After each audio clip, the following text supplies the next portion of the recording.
تو مرنے والے جب ہندو دھرم میں کوئی مرتا ہے تو اس کی آتما کو شانتی کے لیے، سکون کے لیے، یہی نہیں ہے کہ بہت سارے ان کی کتابوں میں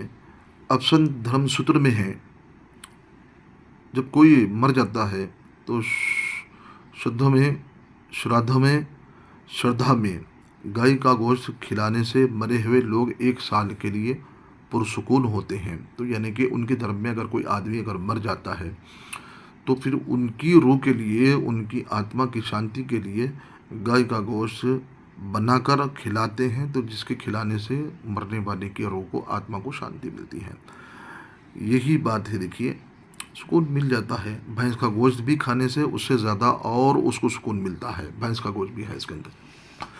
اور یہی نہیں کہ اپشند میں مذکور ہے، اپشند یہ کتاب ہے ہندو مذہب کی۔ اگر کوئی شخص یہ چاہے کہ میرا بیٹا مشہور اور عالم، محفل میں جانے کے لائق اور اچھا خطیب بنے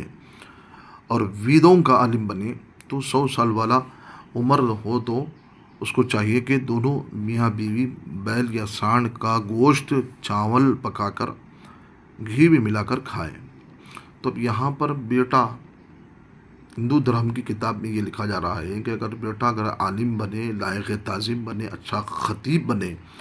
لوگ اس کی تعظیم کر رہے، تو اس کو کیا کرنا چاہیے؟ ایک فارمولہ دے رہے ہیں، بتا رہے ہیں کہ دیکھو کہ وہ بیل یا سانڈ کے گوشت پکا کر چاول میں گھی کے ساتھ ملا کر کھانے سے وہ عالم بھی بنتا ہے، اچھا خطیب بھی بنتا ہے، محفل میں جانے کے بعد بھی وہ لوگ اس کی تعظیم کے قابل بھی ہوتا ہے۔ یہ تمام حوالے پیش کرنے کے بعد یہ کتابوں کے اندر بیل اور سانڈ، گھائی، بچھڑا، ان کا ذکر ملتا ہے، تو پھر یہ اسلام پر اعتراض کرنا یہ بیجا ہے، تو پھر اس سے کوئی حاصل نہیں ہو سکتا، یہ سوائے دشمنی اور حسد ہے۔ کیوں؟ اگر مذہبی کتابوں کو اگر پڑھتے تو اس کے اندر آپ کو خود آپ کا آئینہ دکھ جاتا ہے۔ تو اس لیے کہ اپنی کتابوں، اپنی مذہب کی کتابوں کو پڑھنا چاہیے ان کے، تو اس میں معلوم ہوتا ہے۔ اور یہی نہیں کہ گوشت کی، یہ لوگ جب ذبح کرتے ہیں جانوروں کو تو ذبح کرنے کے بعد بھی گوشت کی تقسیم بھی کرتے تھے، کون کون سے دیوتاؤں کے لیے یہ تقسیم کرتے تھے، کون سے دیوتا کے لیے یہ گوشت پیش کرتے تھے، یہ سب کا پورا ذکر اس کے اندر یجروید میں بھی لکھا ہے۔ اس منتر میں گوشت کی تقسیم کا اصول کا بیان بھی کیا گیا ہے۔ یہ تمام چیزیں اس کے اندر ہے۔ اور گوشت کا ذکر جو ہے، اب یاد رکھیے کہ اس کے اندر بلکہ شانتی پورو میں راجا رتنی دیو کے ذریعے کچھ موقع پر 20,100 گائے، دروڑ پرو میں 21,000 گائے ذبح کرنے کا ثبوت ملتا ہے۔ راجا رتنی دیو کے ذریعے تو 20,100 گائے یا 21,000 گائے ذبح کرنے کا ثبوت ملتا ہے۔ تو اب بتائیے، یہ کتابیں ان کی ہیں۔ اور پالمیکی رامائن میں لکھا ہے کہ گوشت خوری کا ذکر بھی ملتا ہے۔ پالمیکی رامائن میں رام چندر جی کا کہنا ہے کہ جانوروں کا شکار کرنا، ان کا گوشت کھانا پاپ نہیں ہے۔ رام چندر جی کا کہنا یہ ہے کہ جانوروں کا شکار کرنا، ان کا گوشت کھانا کوئی پاپ نہیں ہے۔ اور آج کل جو پاپ سمجھا جا رہا ہے، مسلمان کو ظالم کہا جا رہا ہے، پھر ان کو جو سو کس رہے ہیں، ان کی برائی کر رہے ہیں، اسلام پہ بے جا اعتراض کر رہے ہیں۔ ناظرین اکرام، جب یہ تم جس مذہب میں جس دیوتاؤں کو مانتے ہیں، وہ دیوتا خود کہتے ہیں کہ جب اس کا جانوروں کا شکار کرنا، پھر ان کا گوشت کھانے سے انسان پاپ نہیں ہوتا، گناہگار نہیں ہوتا ہے۔ یہاں تک کہ رام چندر جی نے بھی شکار بھی کیا ہے، طاقتور، بڑے نیک، بڑے طاقتور تھے رام چندر جی، اور موٹے موٹے بڑے بڑے ہرنوں کو انہوں نے مارا اور اس کا گوشت چھڑایا اور اس گوشت کے پنڈی بنایا، اور پنڈوں کو مرے ہوئے چٹانوں پر پرندوں کا آتما شانتی کے لیے خوبصورت ہریالی میں بکھیر دیا ہے۔ اس کو شکار کیا، پھر اس کے بعد وہ پکایا، پھر اس کے بعد مرے ہوئے لوگوں کے لیے آتما شانتی کے لیے پھر بکھیر دیا وہ جنگل کے اندر۔ تو ہرنوں کو شکار کرتے، پھر اس کا گوشت بناتے، اس کا پکاتے تھے۔ تو لہٰذا کہ مذہبی کتابوں میں یہ تمام چیزیں اس کے اندر ہے۔ یہی ہے کہ چنانچہ منوسمتی میں ہے، کھائے جانے والے جانوروں کو روزانہ کھانے سے انسان پاپی نہیں ہوتا ہے، گناہ گار نہیں ہوتا ہے، کیونکہ ایشور ہی نے یعنی کہ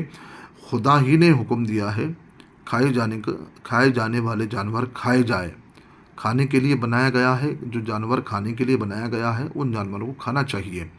کیونکہ روزانہ جانور کھانے سے انسان پاپ نہیں ہوتا، گناہ گار نہیں ہوتا ہے۔ تو اب یہ منسومتی میں یہ کہا جا رہا ہے کہ جانور جو ہوتے ہیں تو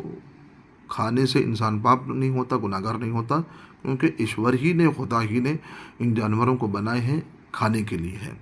تو ناظرین اکرام، یہ تمام چیزیں ہیں جس کے اندر یہ کہا جا رہا ہے یگ کے لیے گوشت کا کھانا ضابطہ خدائی ضابطہ کہا گیا ہے۔ اب جو پوجا پاٹ کی جاتی ہے، پرستش کی جاتی ہے، تو اس میں جب بیٹھتے ہیں طور طریقے کے لیے تو گوشت کھانا خدائی ضابطہ ہے، کہا گیا کہ بغیر یگ کے گوشت کھانا شیطانی طریقہ ہے، خرید کر ہو یا خود باقاعدہ کر کے یا کسی کو لا کر دے، یا گوشت دیوتاؤں اور آبا و اجداد کو دے کر باقی بچا ہوا گوشت کھائے تو گناہ نہیں ہے۔ تو دیکھا اپنے یہ گوشت کھانے کی تاکید بھی کر رہے ہیں، نہیں کھانے پر یہ شیطانی طریقہ ہے بھی یہ بتا رہے ہیں۔ تو پھر یہ تمام چیزیں ہیں، اس کے اندر گوشت کھانے کا ذکر ہے، تمام جانوروں ہیں جس کے اندر یہ تمام چیزیں مل رہی ہے۔ اب دیکھیے کہ ادھے اشلوک میں یہ بیان کیا گیا ہے کہ مچھلیوں کے گوشت سے 2 ماہ، ہرن کے گوشت سے 3 ماہ، بھیڑ کے گوشت سے 4 ماہ، کھائے جانے والے پرندے کے گوشت سے 5 ماہ تک آبا و اجداد کو سکون ملتا ہے، بکرے کے گوشت سے 6 ماہ، مختلف ہرن کے گوشت سے 7 ماہ، 8 ماہ اور 9 ماہ تک تسکین ملتی ہے، جنگلی سور ہو، جنگلی بھینسے کے گوشت سے 10 ماہ، کچھوے کے گوشت سے 11 ماہ تک پرسکون ملتا ہے۔ یعنی کہ یہ تمام چیزیں جو ہے اس کے اندر یہ بیان کیا جا رہا ہے کہ مرنے والا جب مرتا ہے تو اس کی آتما شانتی کے لیے جو گوشت مختلف قسم کے جانوروں کے جو گوشت پکا کر جب پیش کرتے ہیں تو ان کی آتما کو شانتی ملتا ہے، کتنے سال تک، کتنے دن تک، 6 مہینے، 7 مہینے، 8 مہینے، 9 مہینے، 1 سال تک ہے۔ مچھلی کا گوشت 2 مہینے تک، ہرن کے گوشت سے 3 مہینے تک، بیڑ کے گوشت سے 4 مہینے تک اس کو ملتا ہے، پرندے کے گوشت سے 5 ماہ تک آبا اجداد کو ملتا ہے، بکری کا گوشت سے 6 ماہ تک، مختلف ہرن کے گوشت سے ان کو 7 ماہ، 8 مہینے، 8 ماہ، 9 مہینے تک سکون ان کو ملتا ہے۔ تو یاد رکھیے جب ان کے دھرم میں مرنے والے کو مختلف جانوروں کے گوشت پکا کر کھلانے سے، پکانے سے، ذبح کرنے سے جب ان کی آتما کو شانتی ملتی ہے تو ان کے مرنے والوں کو، تو آپ بتائیے کہ پھر یہ تمام چیزیں ہونے کے باوجود بھی بلا وجہ حسد کرنا، بلا وجہ اسلام پر ٹارگٹ کرنا یہ مناسب نہیں ہے۔ یہ خود اپنی مذہب کا جائزہ، اپنی کتابوں کا جائزہ لینا چاہیے۔ ہندو دھرم کے عظیم مفکر مبلغ سوامی وویکانند، انہوں نے حقائق اور دلائل کے پیش نظر لکھتے ہوئے کہا کہ تمہیں جان کر یہ تعجب ہوگا کہ قدیم ہندو سنسکاروں میں اور رسموں کے مطابق ایک آدمی اچھا ہندو نہیں ہو سکتا ہے جو گائے کا گوشت نہ کھائے۔ کس کا یہ عظیم مفکر مبلغ سوامی وویکانند کا بیان ہے، جو اچھا قدیم سنسکار رسموں کے مطابق ہندو تبھی بن سکتا ہے جب وہ گائے کا گوشت کھائے، اگر نہیں کھائے گا تو وہ جو گائے کا گوشت نہ کھائے وہ اچھا ہندو نہیں ہو سکتا ہے۔ یہ تمام چیزیں ہیں۔ قدیم ہندوستان میں گائے کا قتل جو ذبح کرتے تھے، جشن کے موقع پر، تقاریب کے موقع پر نیک مانا جاتا، دلہن دولہا کا لال بیل کی کھال پر بٹھاتے تھے اور لال بیل کی کھال کے ودوں کے سامنے بیٹھنے کا استعمال بھی کیا گیا۔ تو شادی کے موقع پر، جشن کے موقع پر، تقاریب کے موقع پر اس زمانے میں قدیم ہندوستان میں نیک مانا جاتا ہے، اچھا مانا جاتا تھا۔ تو لہٰذا ان تمام چیزوں کو رکھتے ہوئے، مد نظر رکھتے ہوئے ان تمام چیزوں کو دیکھنا چاہیے، کیونکہ یہ ہماری مذہبی کتابوں کے اندر تو حلال جو جانور ہیں تو ان کو کھانے کا ذکر ہے، جو حرام جانور ہے تو ان کو کھانے کا ذکر نہیں ہے۔ لہٰذا یہ تمام چیزیں جس کے اندر مل رہی ہے تو ان کو تمام چیزوں کو مد نظر رکھتے ہوئے ان کی کتابوں کے اندر باضابطہ موجود ہے۔ گائے ہے، بیل ہے، سانڈ ہے، بچھڑا ہے، مرغ ہے، گینڈا ہے، کچھوا ہے، یہ تمام جانور ہیں جس کو پیچھے میں نے باضابطہ طور پہ بیان کیا ہے۔ ان تمام چیزوں کو سننے کے بعد حقیقت سے واضح ہونے کے باوجود بھی اپنے آپ کو سوچئے کہ ہم کس طرف جا رہے ہیں، کہاں جا رہے ہیں، کہ جہاں پر گوشت کھانے کا ذکر ہے تو ان کی مذہبی کتابوں میں گائے کا ذکر ہے، گائے کا ذبح کرنے کا ذکر ہے، تقریب اور جشن کے موقع پر ذبح کرنے کا موقع بیان کیا گیا ہے۔ تو پھر ہم کو یہ چاہیے کہ آخری حوالہ دیتے ہوئے کہتا ہوں کہ مہاتما گاندھی کہتے ہیں کہ اہل علم ہمیں بتاتے ہیں کہ گائے کی بلی دینا یا قربانی ویدوں میں مذکور ہے، کہ میں نے سنسکرت میں پڑھا ہے کہ زمانے قدیم میں برہموں نے گائے کا گوشت کھانے کو استعمال کیا ہے۔ ان تمام چیزوں کو پڑھنے کے بعد یہی بات ملتی ہے کہ قربانی جب آتا ہے تو اس میں قربانی کرنا چاہیے، اور اپنی مذہب اور مذہبی کتابوں کو یہ ہندو دھرم کے لوگ اس کا مطالعہ کرے، اسے پڑھے۔ باضابطہ کئی جانوروں کا ذبح کرنے کا، کئی جانوروں کو کھانے کا، گوشت کھانے کا ذکر ملتا ہے۔ اللہم صلی علی سیدنا محمد وآلہ وسلم وآخر دعوانا ان الحمد للہ رب العالمین۔